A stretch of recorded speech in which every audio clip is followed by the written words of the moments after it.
Tribuna de Querétaro. Periodismo de investigación. Política y sociedad. Análisis a fondo. Estamos en línea. Comenzamos.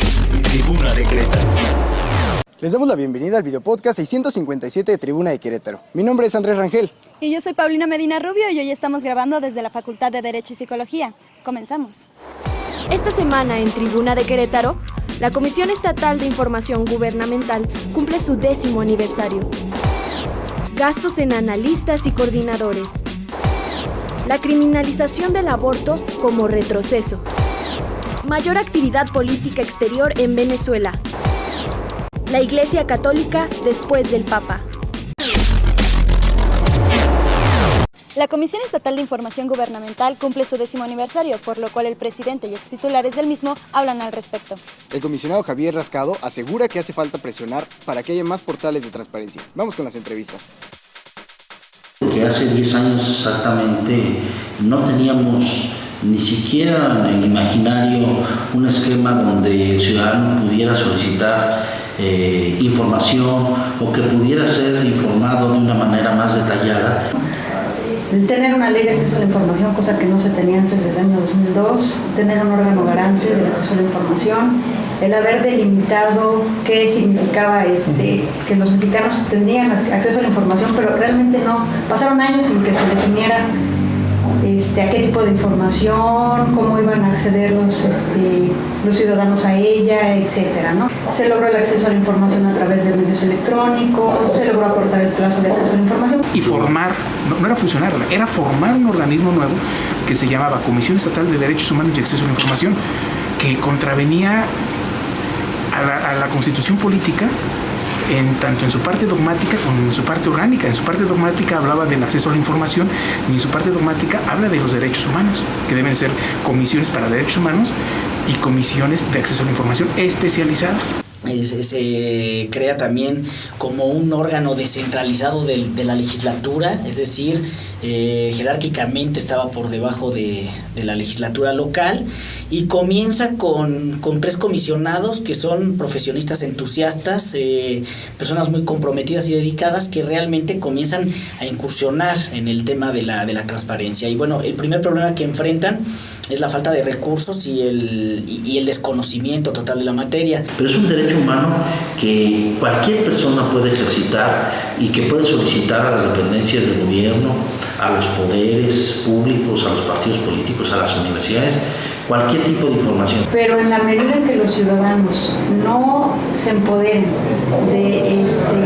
no ejerzan el derecho de acceso a la información pública, no va a haber un contrapeso real en frente del Estado, ¿no? En el ejercicio del poder. Y si no te responden, acudes a la comisión y mediante un mecanismo jurídico se le puede obligar a la autoridad a que te entreguen la información. Creo que el funcionario público, mientras más vigilados nos sentimos, más transparentes nos volvemos, porque sabemos que finalmente somos vigilados. Entonces, esa es una tarea que se debe lograr.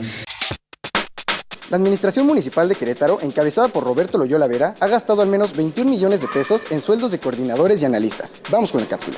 De acuerdo con información pública, el gobierno municipal ha erogado 4.205.762 pesos mensuales para cubrir los sueldos de 91 coordinadores y 151 analistas que tienen en la nómina desde el 1 de octubre. En tan solo 5 meses del inicio de la administración, se han gastado 21.028.811 pesos de recursos públicos por este concepto. Entre ellos, 69.899 pesos mensuales que se destinan al coordinador de delegados y 26.534 pesos mensuales para pagar el sueldo del coordinador de un programa que oficialmente ya no existe.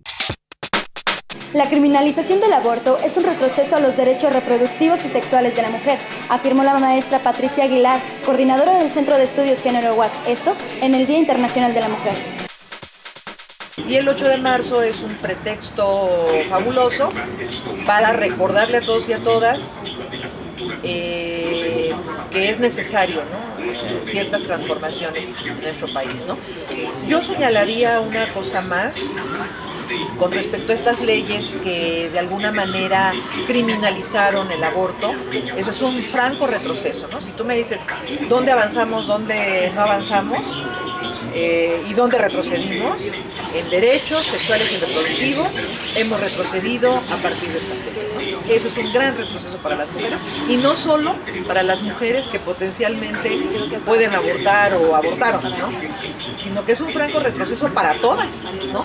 Porque quienes tienen que decidir esas cosas son las propias mujeres, ¿no? Entonces yo creo que hay un retroceso, lamentablemente.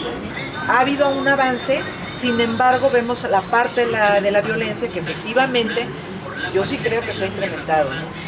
Y a veces pienso, es una hipótesis, que esto puede ser incluso una relación, hay una relación entre este avance de las mujeres y la violencia, ¿no?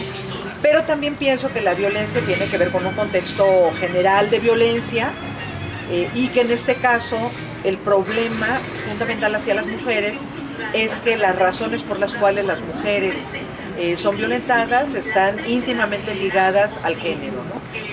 La violencia hacia las mujeres no es una violencia como la violencia general en México, dado que esta violencia es por la razón de que son mujeres, ¿no? O sea que hay un componente que las violenta, digamos, muy sesgado a la vulnerabilidad con que las mujeres pueden estar en una situación determinada, ¿no?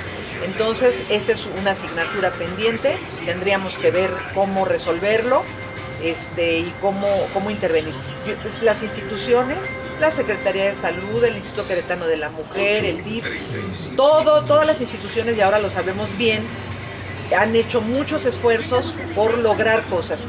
Pero yo creo que lo que tendremos que hacer ahora es revisar las hipótesis del trabajo que hacemos, porque si nuestro trabajo no está incidiendo de la manera en que nosotros pensamos que tendría que incidir, entonces tendremos que revisar cuáles son las hipótesis de trabajo, cuál es la metodología que empleamos para atacar el problema, y pues esto, pues lo sabemos bien, la universidad es el espacio donde estas reflexiones deben tener lugar. Vamos a ver una Venezuela con mayor actividad política exterior, afirmó José Luis Ruiz, docente de la Facultad de Ciencias Políticas y Sociales, tras la muerte de Hugo Chávez. Bueno, en el caso de Venezuela, lo que vamos a observar es el inicio de una época de chavismo sin Chávez. ¿Qué significa esto? Bueno, pues lo que significa es que el símbolo de un hombre fuerte en términos de poder político pues va a alcanzar, digamos, más alturas. En ese sentido, Nicolás Maduro, quien prácticamente sería el heredero de Chávez, estaría invocando permanentemente la figura de Chávez como y lo que vamos a observar es que la imagen se va a convertir en una leyenda y se va a convertir en un mito. Las decisiones gubernamentales seguramente van a pasar a través de lo que Chávez podría haber hecho o no podría haber hecho. Va a ser una definición de carácter ideológico en esa perspectiva. ¿Cómo va a estar la competencia electoral? Por lo que observa uno y después de la victoria obtenida en diciembre pasado, a pesar de que algunos analistas señalan que se va a ver un poco difícil que Maduro pueda lograr ganar frente a Capriles, que es un buen candidato opositor, me parece que a la velocidad que se vaya a dar el proceso electoral, tiene grandes oportunidades de ganar Maduro en las elecciones. A nivel internacional, lo que estamos observando es un realineamiento, o en todo caso un fortalecimiento. Yo creo que en esta perspectiva, Maduro, que ha sido canciller de Venezuela, quien ha desplegado prácticamente toda la actividad de política exterior de Venezuela, pues fortalecería las relaciones en América Latina y con países como Rusia, que es muy importante, China e Irán, y seguramente con la India. Sí vamos a ver, desde mi perspectiva, una Venezuela con mayor actividad de política exterior. Ese sería lo que yo observaría en el mediano plazo para Venezuela. La Iglesia Católica está obligada a repensarse, afirmó el maestro Efraín Mendoza, especialista en sociología de la religión. Vamos a nuestra sección de opinión. Realmente habría que preguntarnos por qué es importante ocuparnos de la coyuntura actual de la Iglesia Católica. Primero porque se trata de la institución más antigua de Occidente, una institución fundamental en nuestro entramado cultural y que todavía tiene un peso muy significativo en la mayoría de los mexicanos. Una segunda cuestión importante que comentar es que con frecuencia los periodistas suelen endilgarle a los hechos de los que informan el adjetivo de históricos, pero me parece que en esta ocasión tienen razón, no solo porque al menos unas 30 generaciones de hombres y mujeres no habían asistido a un hecho como el que estamos presenciando, que es la renuncia de un pontífice, sino porque esta institución está inmersa en una crisis muy profunda. La Iglesia Católica se encuentra hoy en una circunstancia que podríamos sintetizar de este modo. Está obligada a repensar todo. Está obligada a repensarse a sí misma y está obligada a repensar su papel en el mundo contemporáneo.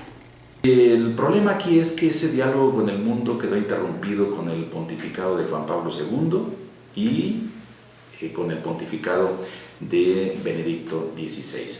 Es importante observar si la Iglesia Católica está dispuesta a retomar ese diálogo con el mundo, a entenderse, a vérselas con las circunstancias contemporáneas. Es importante también aquí señalar que hoy se abre la oportunidad para que la Iglesia también diga si está dispuesta a abrir su diálogo con el tercero de sus enemigos, que es la carne.